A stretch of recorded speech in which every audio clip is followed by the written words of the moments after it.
अगर भगवान तुमसे ज्यादा इंतजार करवा रहे हैं तो तैयार रहना, वो उससे कहीं ज्यादा देने वाले हैं जितना तुमने मांगा है। जिस तरह लोग मुर्दे इंसान को कंधा देना पुण्य समझते हैं, काश इस तरह जिंदा इंसान को सहारा देना पुण्य समझने लगे तो जिंदगी आसान हो जाएगी। मत सोच इतना जिंदगी के बारे में, जिसने जिंदगी दी है उसने भी तो कुछ सोचा होगा। बेवजह ही नहीं होती लोगों से मुलाकात, किसी से सबक मिलता है तो किसी से ज्ञान। श्री कृष्ण कहते हैं, किसी को दुख देकर मुझसे अपने सुख की इच्छा मत करना, और अगर तुम किसी को एक पल का भी सुख देते हो तो अपने दुख की चिंता कभी मत करना। जब दर्द और कड़वी बोली दोनों सहन होने लगे तो समझ लेना जीना आ गया है। कौन क्या कर रहा है, कैसे कर रहा है, क्यों कर रहा है, इन सब से आप जितना दूर रहेंगे उतना ही खुश रहेंगे।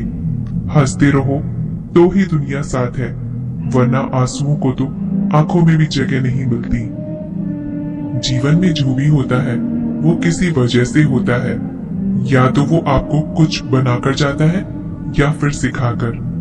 कटना, पिसना और अंतिम पूर्ण तक निचोड़े जाना, गन्ने से बेहतर कौन जानता है कि मीठा होने का नुकसान कितना होता है।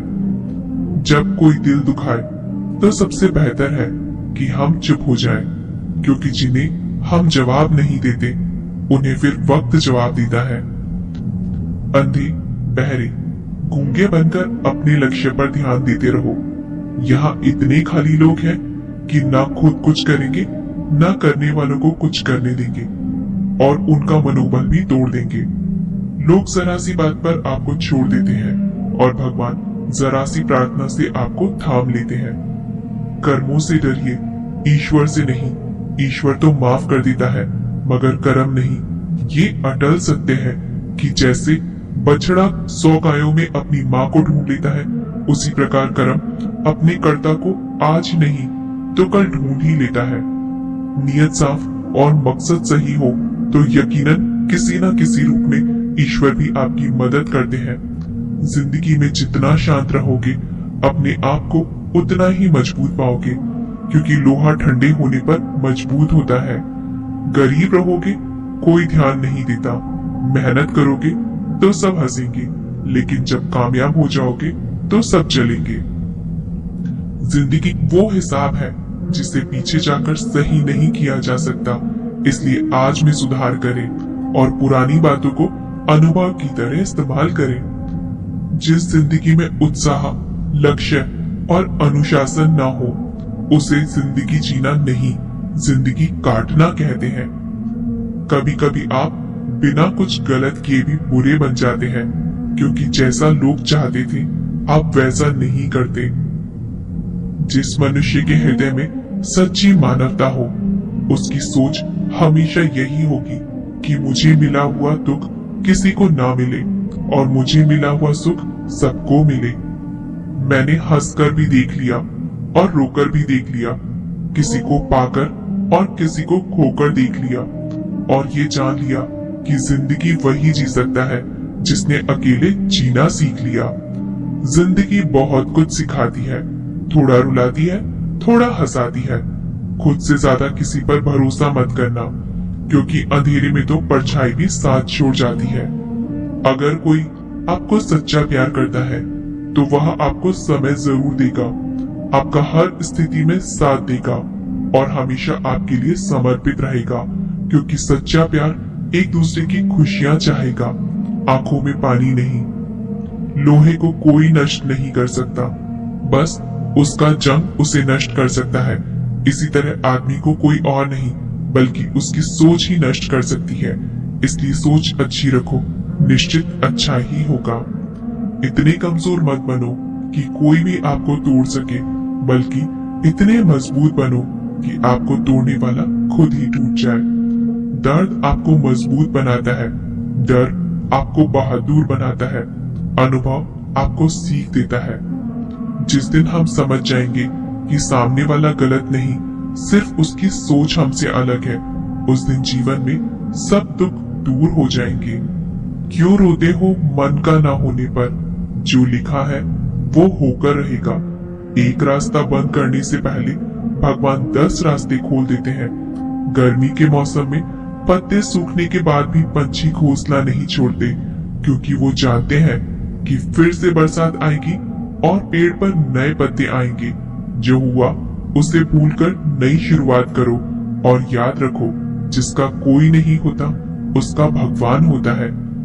मतलब से जुड़े रिश्ते मतलब तक साथ देते हैं, लेकिन दिल से जुड़े रिश्ते आखिरी सांस तक निभाते हैं। अच्छा काम करते रहो, चाहे कोई सम्मान करे या ना करे, क्योंकि सूर्योदय तब भी होता है जब करोड़ों लोग सोए रहते हैं। दुनिया में हर एक काम आसान है, केवल अंदर से आवाज आनी चाहिए। हमेशा मेहनत और उस परमात्मा पर विश्वास रखना ही सफलता का सूत्र है। जीवन में सबसे बड़ी गलती वो है जिस गलती से हम कुछ सीख नहीं पाते। जो व्यक्ति अपने मन को काबू में कर सकता है वो जिंदगी में कुछ भी कर सकता है। इंसान की अच्छाई पर सब खामोश रहते हैं, लेकिन चर्चा अगर उसकी बुराई पर हो तो गूंगे भी बोल पड़ते हैं। श्री कृष्ण कहते हैं, तुम्हारे बीते हुए कल को तो मैं ठीक नहीं कर सकता, क्योंकि तुम वर्तमान में अगर अच्छे कर्म करोगे तो मैं तुम्हारा आने वाला कल जरूर उजागर करूंगा। झूठी बातों पर जो लोग आपकी वाहवाह करेंगे वही लोग आपको तबाह करेंगे। बुरे से बुरा क्या ही होगा, हम यह तो हमेशा ही सोच ही लेते हैं, मगर अच्छे से अच्छा क्या होगा यह हम कभी नहीं सोचते। जो ईश्वर रात को पेड़ पर बैठे पक्षियों को भी कभी गिरने नहीं देता, तो सोचो वो तुम्हें अकेला और बेसहारा कैसे छोड़ सकता है। आज के जमाने में कोई अपना नहीं होता, सिर्फ लोग तब तक साथ देते हैं जब तक उनका स्वार्थ होता है। अगर कोई अकेला है तो इसका मतलब यह नहीं कि उसे कोई पसंद नहीं करता, बल्कि वो अकेला इसलिए है क्योंकि उसने दुनिया की औकात जान ली है। एक बार राजा और उसका मंत्री तलवार को साफ कर रहे होते हैं। तलवार को साफ करते समय अचानक राजा के पैर पर तलवार गिर जाती है और राजा की पैर की उंगली कट जाती है। उस राजा को उंगली कटने के कारण बहुत ही तकलीफ हो रही थी, बहुत ही दर्द हो रहा था, लेकिन उसका मंत्री कहता है, शांत रहिए महाराज, जो कुछ भी होता है अच्छे के लिए होता है। राजा को ये बात सुनकर बहुत गुस्सा आता है। वो मंत्री से कहते हैं, मेरी उंगली टूट गई और तुम कह रहे हो कि अच्छा हुआ, इसमें अच्छा क्या है। फिर भी वो मंत्री महाराज को समझाने की कोशिश करता है, पर राजा मंत्री की एक सुने बिना गुस्से के कारण मंत्री को काल कोठरी में बंद करने का आदेश देता है। पर मंत्री को इस बात का कोई दुख नहीं था। उसका अब भी कहना यही था, जो भी होता है अच्छा होता है, और वो अपनी खुशी से अपने आप को सैनिक के हवाले कर देता है। राजा इस बात को सुन के चौंक जाता है और सोचता है कि मेरा मंत्री कितना मूर्ख था।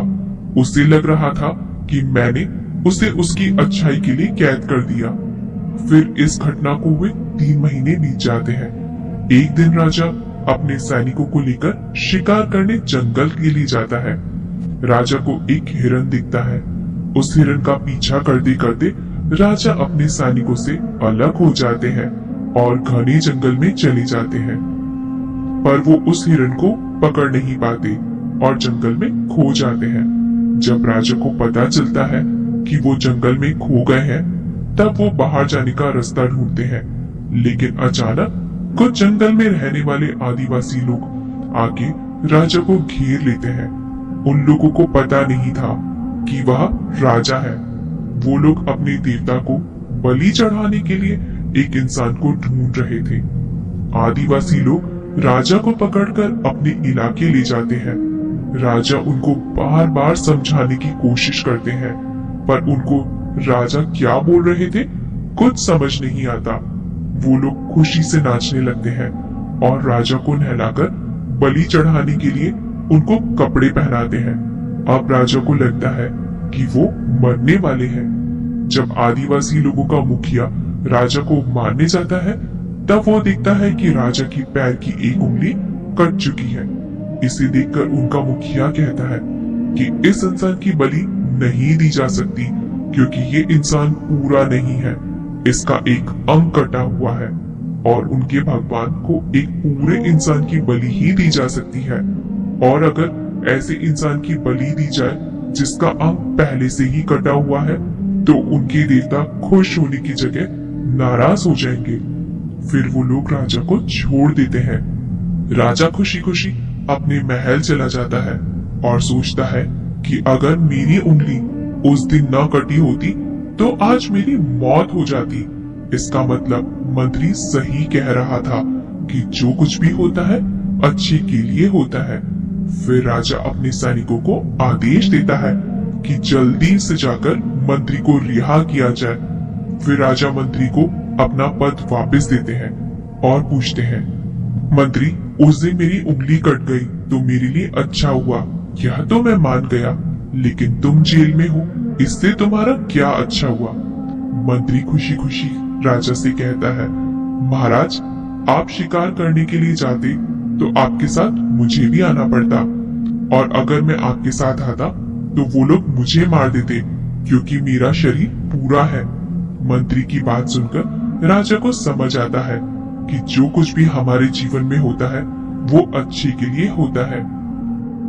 अगर हम अपने जीवन में भी देखें तो हमारे जीवन में भी कुछ मुश्किलें आती हैं, तो हम उनका सामना नहीं करते और हम उनको ही दोष देते हैं कि ये मुश्किलें हमें आगे बढ़ाने और मजबूत करने के लिए आती हैं। हमें हर मुश्किलों को सकारात्मक तरीके से देखना चाहिए क्योंकि हर चीज कुछ न कुछ सिखाकर जाती है और हर व्यक्ति के जीवन में सुख और दुख का आना जाना रहता है। दोस्तों, आशा करते हैं आपको हमारी वीडियो पसंद आई होगी। अगर आपको हमारी वीडियो पसंद आए तो हमारे वीडियो को लाइक करके ऐसे ही वीडियोस के चैनल को सब्सक्राइब करना न भूलें। मिलते हैं अगली जीवन बदलने वाली वीडियो में, तब तक के लिए धन्यवाद।